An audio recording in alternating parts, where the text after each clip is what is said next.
Hello everyone, से स्वागत है आपका लेक्चर 30 ऑफ मेंस डे में। सो ये है पहली स्लाइड, इसमें चारों questions from each GS paper हैं. You can actually have a look and pause it and see the questions. So start करते हैं GS1 के साथ, which is critically evaluate India's record in implementing the sustainable development goals. तो India ने जो अभी तक 2015 में दे केम इनटू फोर्स और अभी तक हमने कितने क्या सक्सेस हासिल की है, उसमें बेसिकली ये क्वेश्चन है. तो अभी नीति आयोग ने एक रिपोर्ट भी दी थी. It's a 40 odd pages report. You can have a look, site पे पड़ी है नीति आयोग के, तो आपको आइडिया हो जाएगा. So, what are sustainable development goals? They came into force in 2015 with the deadline of 2030. ठीक है, and it is a set of 17 global goals and 169 targets, all of which directly or indirectly focus on poverty, health, education, climate change and self-sustainability. So, what are India's achievement? पहला है anti-poverty programs. So, पहला है MG NREGA. Now, it has generated 2 billion person days of employment during 2016 to 17 and largely for the disadvantaged sections of society. Then you have initiatives like pension and insurance to workers in the unorganized sector, to widows and to the differently abled. And life and accident insurance have been provided to 130 million people, and further efforts are also underway to universalize access to basic services like housing for all by 2022. So these are the anti-poverty programs that have been undertaken by the government. Then in the realm of renewable energy, we have a target to achieve 175 gigawatts by 2022, and India is fourth largest in the wind power capacity. Rapid increase in solar energy production and decreases in the cost of unit solar power is also underway. Then partnerships for progress and peace, the international partnerships. We have ratified the Paris deal. We had active participation in the Kigali summit. ठीक है, cooperation against terrorism, money laundering, etc. and etc. And then gender equality. We have schemes like Beti Bachao, Beti Padhao and Maternity Benefits Act for gender equality. Then in the realm of industry, innovation and infrastructure, we have improved by the ease of doing business. We have schemes for startups, we have schemes for skilling India, make in India, startup India, etc. And we have moved up on the global competitive index. Sustainable communities and cities में we have Swachh Bharat Mission, clean energy, Amrut, Hriday scheme, smart cities है ना, etc. to improve cities on water, sanitation and infra aspect. And then lastly on climate change, we are promoting green initiatives and we are promoting investments in renewable energy. We are allowing the corporates to issue green bonds, clean development mechanisms are being followed, etc. But at the same time, 22% of the population is still under poverty and they can reverse the progress achieved. ठीक है, health and education, they still need improvement, like quality needs to be improved. ठीक है, let's say health में तो communicable, non-communicable diseases में हमें improve करना है. Affordable and accessibility of quality education should be provided, and there are even fundamental rights under Article 21A. Then gender equality is still a work in progress as women continue to face problems in education, employment, discrimination and household level to work environment. Clean water and sanitation में हम ये कह सकते हैं contaminated water with metals, unhygienic environment due to industrial waste. We have seen our rivers for that matter. So these are also the major reasons for health issues and poverty. And other areas like decent work, inequalities among sections, consumerism, protection of life on land and water, etc. are also work in progress. So lots need to be done. So it's a long path for India which still needs to achieve the SDGs, and rapid progress is required. So we have initiatives like ISA, doubling of farmer incomes by 2022, farmer welfare schemes, ठीक है, Skill India, Swachh Bharat Mission, Digital India and all that, Swayam, Shagun scheme, okay, these are education initiatives, etc. are right steps in this direction. So you can say a lot has been done, but at the same time a lot needs to be done. Next is, what is universal health care? With reference to India's healthcare finance measure, stress on the finance measure, highlight key areas of improvement. तो इसमें पहले आप universal health coverage बताओगे. So this definition is according to WHO, that is World Health Organization. So it is defined as ensuring that all the people, they have access to promotive, preventive, curative and rehabilitative health services of sufficient quality to be effective, also ensuring that people do not suffer financial hardships when paying for these services. ठीक है, so this is what is universal health coverage. तो India में अभी क्या issues हैं कि एक तो जो सर्विसेज हैं they are out of reach for a large section of the society. ठीक है, नेक्स्ट है आउट ऑफ पॉकेट एक्सपेंडिचर बहुत है, और ये रूरल एरियाज़ में भी है और अर्बन एरियाज़ में भी है. तो आउट ऑफ पॉकेट एक्सपेंडिचर अगर ज़्यादा होगा so people will spend from their savings. ठीक है, so which is not really good news for the communities. Then जो गवर्नमेंट का इंफ्रास्ट्रक्चर है अब वो बैड शेप में है and it lacks funds, function and functionaries. So people have to depend upon the private sector and have to give out from their own pocket and that kind of eats away the savings. Public health expenditure is just 1.3% of GDP, which is very much low compared to even the neighboring countries. Then insurance sector भी nascent stage पे है. ठीक है, एक तो जो industry है, जो सेक्टर है वही nascent stage पे है, इतनी ज़्यादा सर्विसेज नहीं प्रोवाइड कर रहा और रीच भी कम है. और दूसरा है जिनके पास रीच है भी या जिन एरियाज में रीच है भी वहाँ पे भी फाइनेंशियल लिटरेसी नहीं है और अवेयरनेस नहीं है कि they can avail the medical insurance. So these are the issues in case of medical in developing the finances with respect to the medical world. So what is the way ahead? So corporate sector can provide through CSR funding. Then Singapore model of medical savings account can be adopted. तो ये क्या होता है, ये basically एक account है जिसमें ना tax deferred part of the income is kept. मतलब क्या है कि आप इसमें कुछ अमाउंट रख देते हो और उस पर टैक्स नहीं लगता, उस पर टैक्स डेफर्ड होता है. तो अगर उसको आप मेडिकल एक्सपेंसेस के लिए पे करोगे तो उसके ऊपर टैक्स नहीं लगेगा, बट अगर आप वो अनयूज्ड रह गया so that on that amount tax would be there. So it's a innovative way of spending for medical expenses. So it is followed in Singapore and even in USA. So more focus should be on preventive approach, क्योंकि preventive में एक तरह से कहते हैं कि पैसे भी कम लगते हैं. Medical tourism can be promoted. Then you can have Thailand model.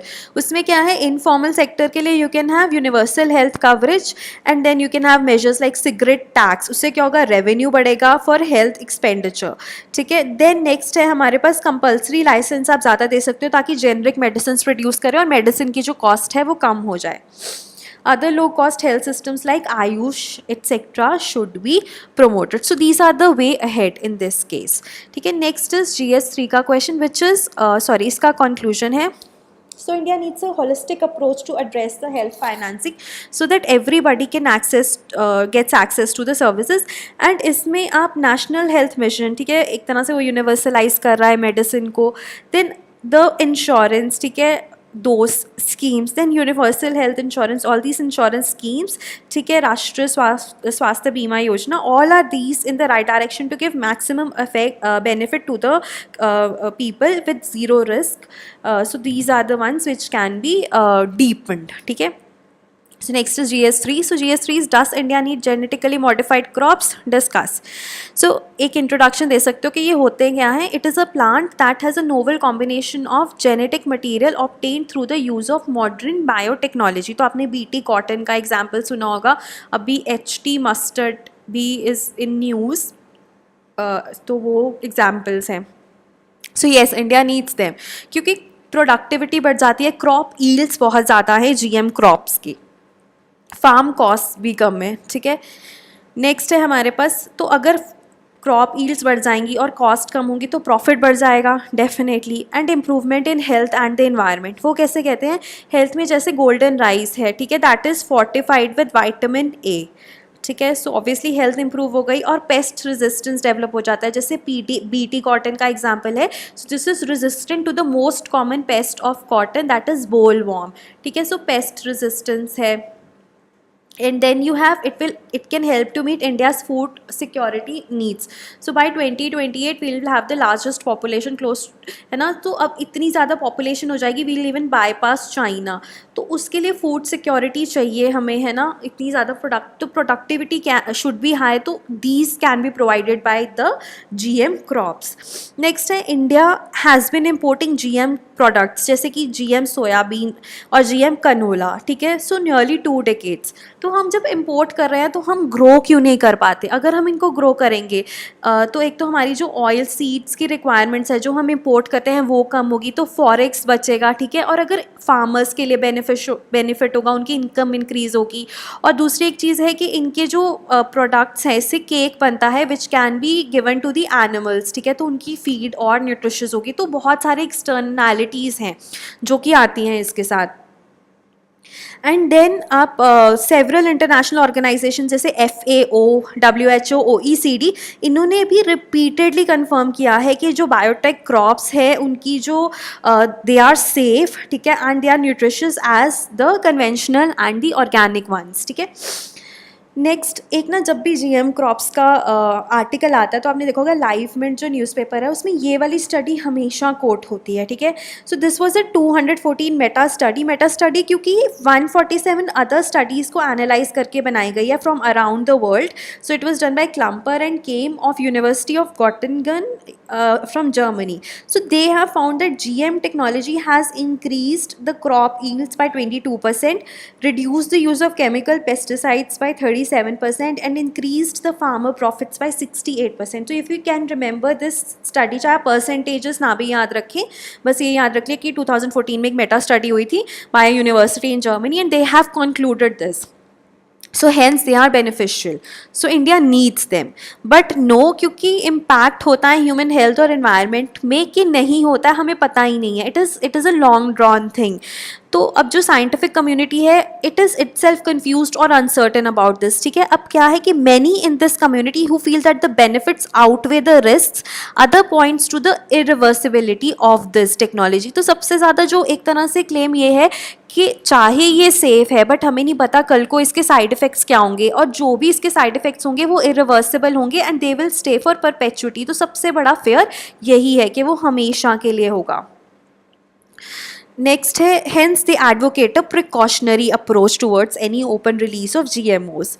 Then they are also a major threat to the vast number of domestic and wild varieties of these crops.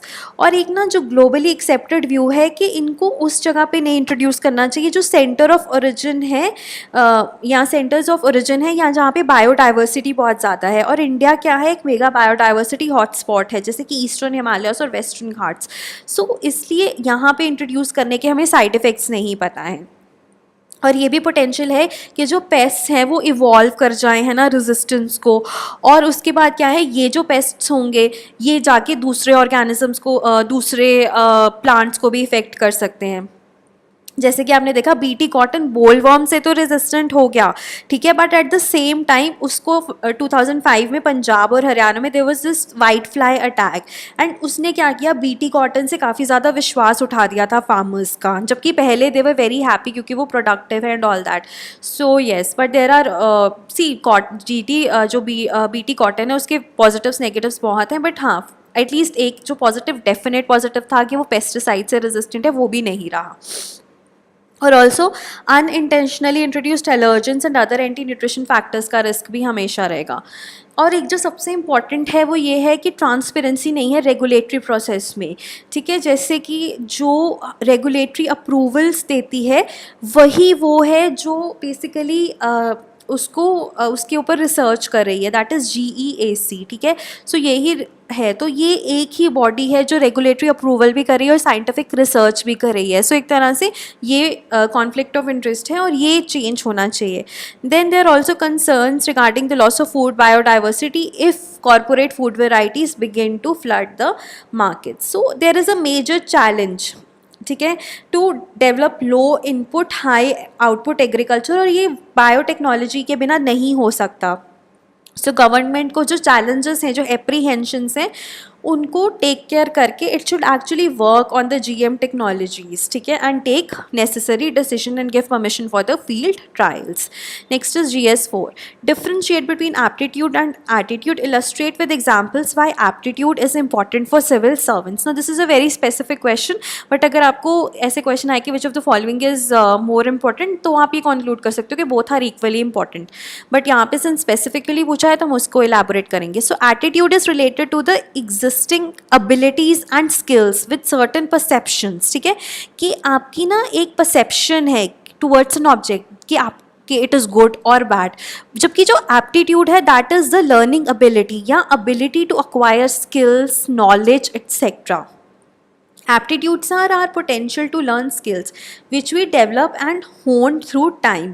What works you continue using, what doesn't you strive to change. And then attitude deals with character while aptitude deals with competence. ये बहुत important line है. Aptitude can be developed easily and fastly in many cases than attitudes. So which is important, जैसे कि उन्होंने पूछा कि आपको बताना है एप्टीट्यूड क्यों इंपॉर्टेंट है, तो पहला है कि कॉन्स्टेंटली इंटरैक्ट करना है एक सिविल सर्वेंट को लोगों के साथ, ठीक है. So he has to engage with people constantly, तो उसके पास एक एप्टीट्यूड होना चाहिए पब्लिक रिलेशंस को लेकर, तभी वो इंटरैक्ट कर पाएगा. Then in generating innovative and creative ideas, ठीक है, जैसे कि एग्रीकल्चर में you need ideas, education, health etcetera. So there are several sectors where an aptitude is required, then only you can solve the complicated problems. Then again good relations with peers and superiors should be there. You need to exhibit these skills, ठीक है. And then the world is dynamic, है ना, fast evolving, dynamic scenarios, destabilizing situations, new emerging problems, ठीक है. So you need quick decision making, ठीक है, in pressure situations, and here aptitude can serve as a strong value. So you need to have aptitude for such things to be successful. And to conclude, aptitude is one of the foundational values of civil service. So it has to be coupled with honesty, integrity, transparency and other requisites. It can sharpen civil servant skill sets. At the same time, it also helps a civil servant to deal with demands and claims of the public with ease and comfort. ठीक है, so that's all for today.